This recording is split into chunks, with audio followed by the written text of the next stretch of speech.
So you come to the end of a session of D&D and your DM says, you know, we're coming up to a good place to pause the campaign and I quite fancy being a player. Does anyone else want to be a DM for a while? Yeah, you say. I've always wanted to give it a go. And a few weeks later, the time comes. Once we finish this dungeon, we can put the campaign on hold. Chris, are you ready to take the reins? Yes, of course. Ah!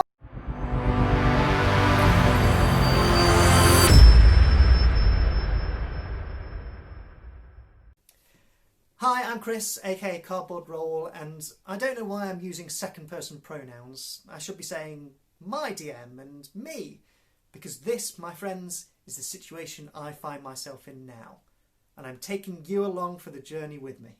So once you've picked yourself up off the floor, you need to ask, what now? And the answer is clear. You need to start practicing all of your different orc voices so they don't all sound the same. Well, oh, that it's not. Oh, okay. For me, I think the first thing I had to do was just take a step back and take stock, take inventory. What are the things that you need to run a successful D&D campaign? So let's make a list. I think there are two main aspects, the world and the story. And you always need both. Even if you're running a one-shot campaign and your world is an underground goblin lair and your story is some goblins are trying to sacrifice a person. We can then divide these two main aspects into many, many things, including the map, the creatures that inhabit your world, the political situation, to your NPCs, your baddies, what they want and how we hook the players into the story.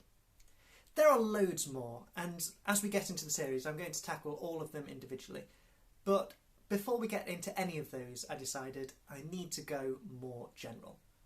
The very first thing I need to decide is what kind of campaign I want to run and where am I going to get it from. And by what kind of campaign I mean, what's the feel of it? Is it your classic swords and sorcery set in a medieval fantasy land, or is it a futuristic steampunk adventure?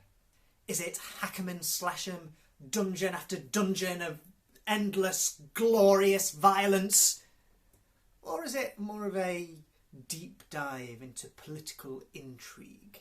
For me, I decided to go pretty classic. My campaign's going to be set in the Western European Dark Ages, sometime around the turn of the millennium. The turn of the last millennium. Around 1000, you know what I mean. And I'm going to go pretty deep. Not necessarily political intrigue, unless my players want to go that way, but lots of interwoven stories, characters with conflicting motivations and ambitions, and lots of different plots to be uncovered, and worlds and creatures and stories to be discovered. So then we come to, where do you get it from? And here there are basically two solutions. You buy it or you make it. Dungeons and Dragons has been around for a long time, so there are many campaigns that can be bought, read through, and then are ready to go. I have one here called Storm King's Thunder.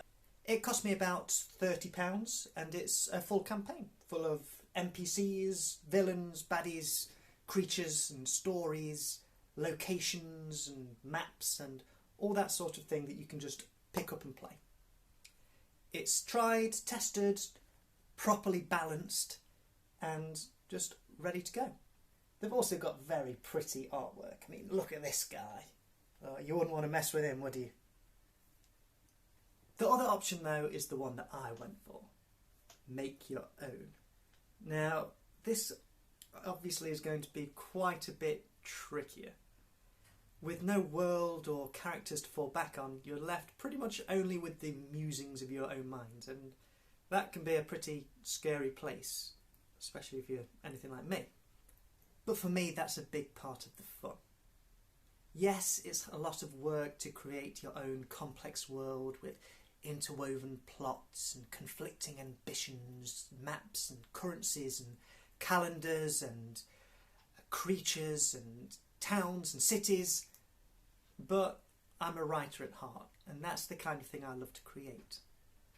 I was tempted for a time to go for secret option number 3, which was to take one of these books and to adapt it. And I think for that, if you do want to go that way, that does get you a lot of the benefits of both of the options. You get ready-made characters, creatures, locations, maps. You don't have to make all of your own stuff, but you still have the freedom to be creative. You can still add in your own plot hooks, your own locations, your own characters, change the names, change the places, that kind of thing. I think that's a very valid way to go. But to me, there's something very exciting about jumping in with both feet and creating something that's entirely your own. Don't get me wrong though, I am absolutely stealing other people's ideas. That is part of the creative process. Everyone does it, even if you're William Shakespeare, and I ain't. That's why I got Storm King's Thunder. Inspiration for stories and locales and all that kind of thing, and just to know what a Dungeons and Dragons adventure looks like. Every writer knows that you have to know the rules before you can properly break them. So that's where I am, and if you're doing this along with me, hopefully that's where you are too, and I've helped out even if it's just a little bit. We've acknowledged what we have to have for a Dungeons and Dragons campaign. We've decided on the feel of our world, the look of it, what kind of campaign we want to do, and we've decided where we're going to get it from. In my case, for better or worse, from my brain. So, next up, what rules do I actually need to know?